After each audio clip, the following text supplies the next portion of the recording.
TGT science crash course का video number 9। इसमें हमारी 8 वीडियो आ चुकी हैं। तो धीरे धीरे उसमें क्वेश्चन आने शुरू हो रहे हैं और संख्या बढ़नी शुरू होगी। ठीक है ना। अच्छा, अब बात आती है जैसे कि एक कोस है। कोस का प्रतीक चिन्ह, इसमें मैं कोस की बात कर रहा हूँ। इस वीडियो में कौन कौन से कोस होते हैं, इलेक्ट्रॉनों के उसमें भरने का क्रम क्या होता है।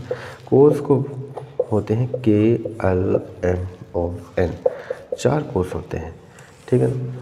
ये आपने पढ़ा होगा के कक्षा के कोस में अधिकतम कितने इलेक्ट्रॉन रह सकते हैं, 2, 2, 8, 18, 32। इस प्रकार से ये पढ़ रखा होगा। यहाँ से क्वेश्चन बनता है, छोटा क्वेश्चन बनता है और लोग बाग क्या करके आते हैं, गलत करके आते हैं। देखिएगा, मैं वो क्वेश्चन भी बताऊंगा जो आने के बावजूद गलत करके आते हैं। ठीक है, तो इसके लिए मैं इसको अलग से डिफाइन कर रहा हूँ ताकि क्वेश्चन आएगा तो ये तो कन्फर्म है यहाँ से क्वेश्चन आएगा। ठीक, अब गलत नहीं होना है, हमारा क्वेश्चन क्या करेक्ट होगा। ओके, इसमें है कोस का प्रतीक। अब आता है कोस की संख्या n। ये पहला कोस है, दूसरा कोस है, तीसरा कोस है, चौथा कोस है। ठीक है ना। कोस की संख्या n। इसमें होती है कक्षकों की संख्या।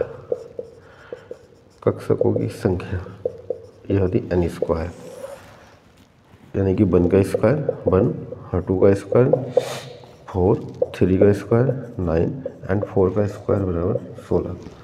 फिर है इलेक्ट्रॉनों की संख्या।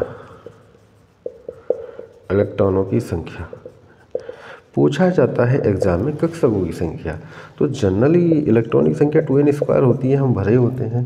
पहली कक्षा में के कक्षा में इलेक्ट्रॉन कितने होते हैं, 2, है ना। ठीक है ना, 2 होते हैं।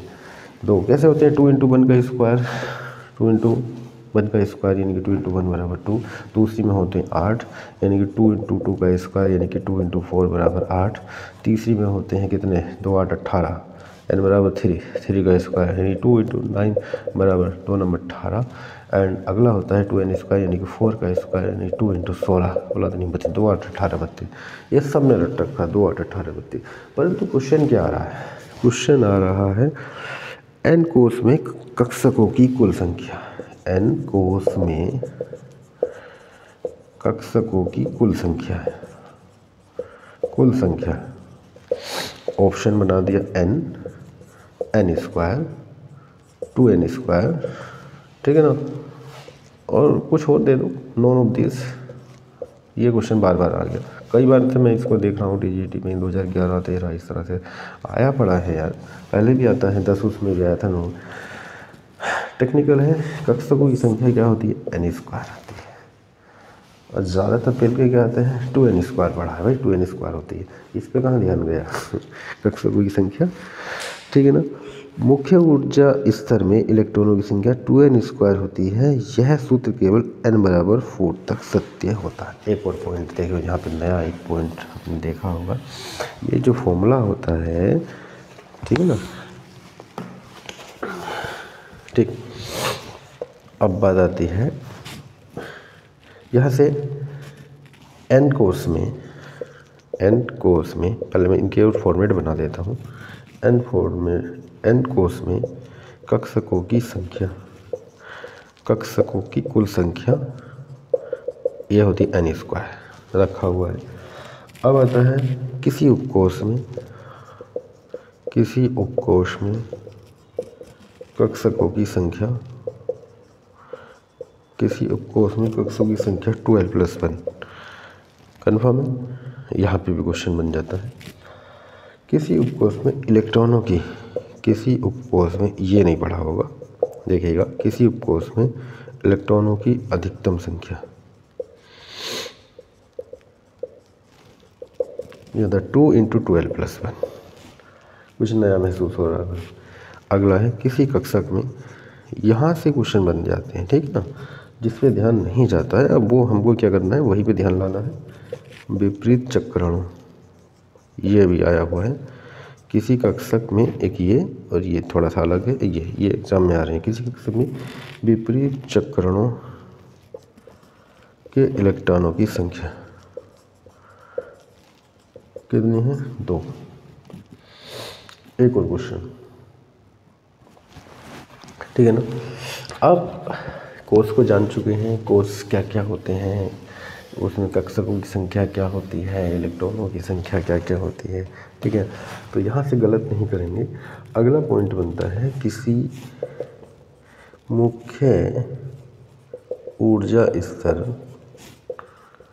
में इलेक्ट्रॉनों की संख्या 2n² होती है, 2n² होती है, ये तो पता है। यह सूत्र केवल n बराबर 4 तक सत्य है। अगर n बराबर 5 पे चले गए, 5 का जिक्र कभी किसी ने किया नहीं होगा। KLMN 4 कक्षा, KLMN, n बराबर 1, n बराबर 2, n बराबर 3, n बराबर 4, 5 का जिक्र नहीं हुआ होगा। अभी तक पढ़ के आए हो, है ना, 9, 10 फर्स्ट ईयर, इंटर, BSc वगैरह सब, BSc MSc जो भी पढ़ के आए हो। परंतु क्या है, 5वीं के बारे में जिक्र नहीं हुआ होगा क्योंकि ये फॉर्मूला 4 तक ही सत्य है, इस बारे में पता होगा। पहली कक्षा में 2 इलेक्ट्रॉन आते हैं 2n² से, है ना, 2, 8, 18 एंड 32। 5वीं का जिक्र नहीं सुना होगा। तो यहाँ पे अगर क्वेश्चन आ जाता है कि ये फॉर्मूला कहाँ तक वैलिड है, कहाँ तक वैलिड है, ये 4, ठीक है। अगला पॉइंट आता है पाउली का अपवर्जन नियम। पाउली का अपवर्जन नियम हाइड्रोजन पर लागू नहीं होता। किस पे लागू नहीं होता? क्वेश्चन आ गया मान लिया, तो हाइड्रोजन पर लागू नहीं होता क्योंकि इसमें इलेक्ट्रॉनों की संख्या